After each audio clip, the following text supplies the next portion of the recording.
Hi everyone, it's Ryan Liberty. In this video, I'm going to answer the question, what are personality disorders? There's a bunch of them. Let's find out.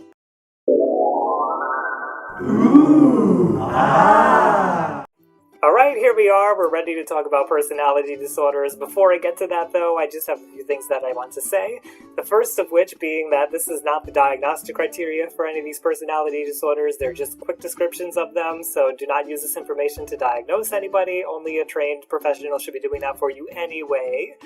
If the labels of any of these personality disorders bother you in any way, for example, antisocial personality disorder, if that name bothers you, if it doesn't help you in your healing, then you can let go of the label. The label isn't what's important. What we're really looking at are the set of patterns and behaviors and things that will point us to the direction of what's possibly going on with you or a loved one. So just let go of the label, not so important. Personality disorders are not something that is set in stone.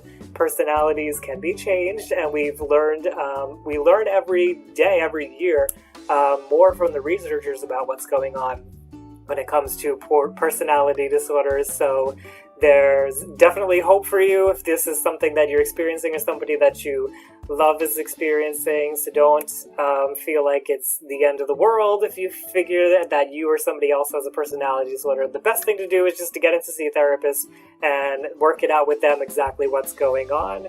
Now, there's a stigma, unfortunately, around people that have personality disorders that they're evil or that they're bad people. I wish that stigma did not exist. It's not true.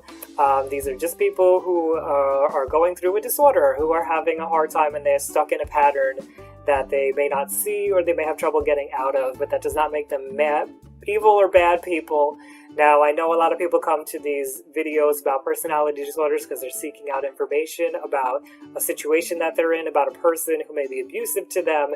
If somebody is being abusive to you, don't worry about whether they have a personality disorder or not. That's not the important thing here. What's important is that they are being abusive to you and that you take steps to distance yourself from that person, to seek safety, to get support and resources from the people who can aid you in whatever way that you feel comfortable. So if you're here for that reason, don't worry so much about if it's a personality disorder or not that you're experiencing. Now, all of that said, let's get into what personality disorders are.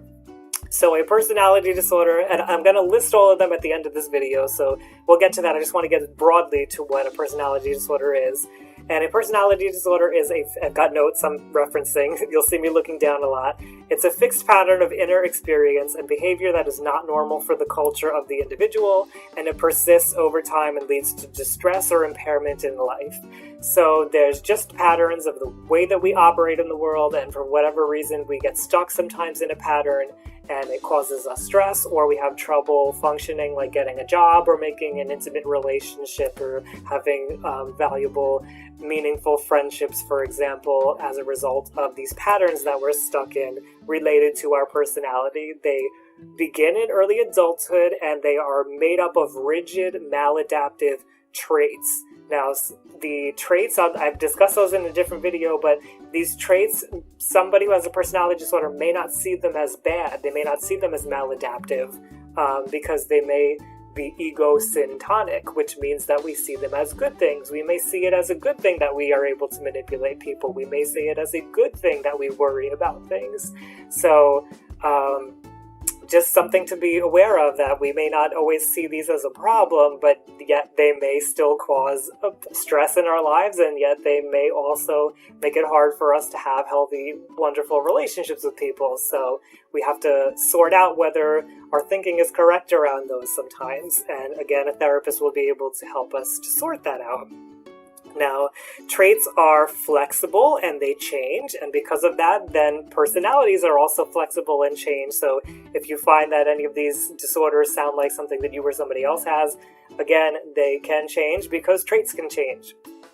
Now, these are not things that are resulting in response to specific stressors that you're going through or transient mental states that you're going through. These are definitely patterns that are going on for a long time, over a long period. So if it's just because, you're having a hard time, maybe you've recently become unemployed, maybe you're getting divorced, something like that, that doesn't mean that you have a personality disorder necessarily. And they're also not something that's happening because you've been using a substance or you have a medical condition. Now, something that I thought was very interesting and worth pointing out here is that 15%, it's estimated 15% of people in the United States have a personality disorder. That's a significant number. It comes to almost 1 in 7 people. And a last little thing to say, as I mentioned before, is that people with a personality disorder may not realize they have it. I find in general that the general public doesn't seem to know exactly what personality disorder is and what they look like. And so there's just a general not so great awareness of what a personality disorder appears like and how it manifests. And I'm hoping making videos like the one that you're watching now will help to clear up some of that and get some more of us educated as to what we're seeing. Now, the personality disorders are organized into 3 different clusters. These clusters are just meant to very broadly paint a stroke of what the individual personality disorders in the clusters are like. They're quick descriptions. They're not meant to be... They're just very quick indications of what's going on when we look inside these clusters. But we do organize them this way because it can be helpful to see the grouping of these personality disorders together. So all of that said, we're going to get into what the personality disorders are now. We have cluster A, and cluster A is known as odd or eccentric. And you have paranoid personality disorder, which is a distrust and suspiciousness that others have bad intentions. Schizoid personality disorder, which is detachment from relationships and limited emotional expression. Schizotypal personality disorder, which is discomfort in close relationships, eccentricities, and distortions in thinking or perception. So those 3 are cluster A. You also have cluster B personality disorders, which are dramatic, emotional, and erratic.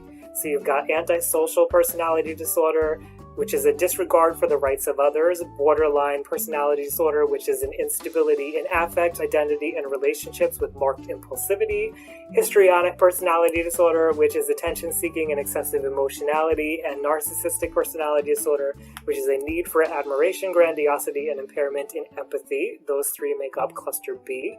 You also have cluster C personality disorders, which are the anxious and fearful disorders, and those are avoidant personality disorder, which is social inhibition, sensitivity, hypersensitivity to criticism, and feelings of inadequacy, dependent personality disorder, which is submissive and clinging behavior, needing to be taken care of, and obsessive compulsive personality disorder, which is preoccupation with perfectionism, orderliness, and control. So there you have the different personality disorders and their clusters that they are organized under. Again, these are really, really short descriptions of what these personality disorders may look like. They are definitely more detailed and intricate than this, and if you have any questions about any of them, I would look to any of the individual videos about them.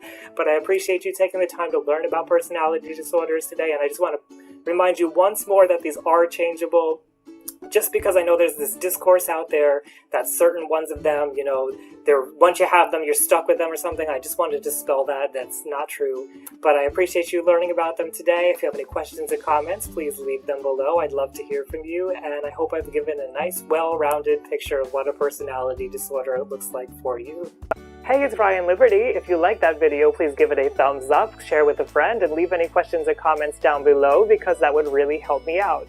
If you're somebody who's gone through a traumatic event and you're feeling cut off from the people around you, I have a free course that will help with that, so please click to get it. And if you'd like to see the rest of my videos, please click subscribe. As always, I want to remind you that your life matters. Nobody can question your worth. However it is that you're feeling, whatever it is that you're going through, it's okay, and you are loved. Thanks again for watching.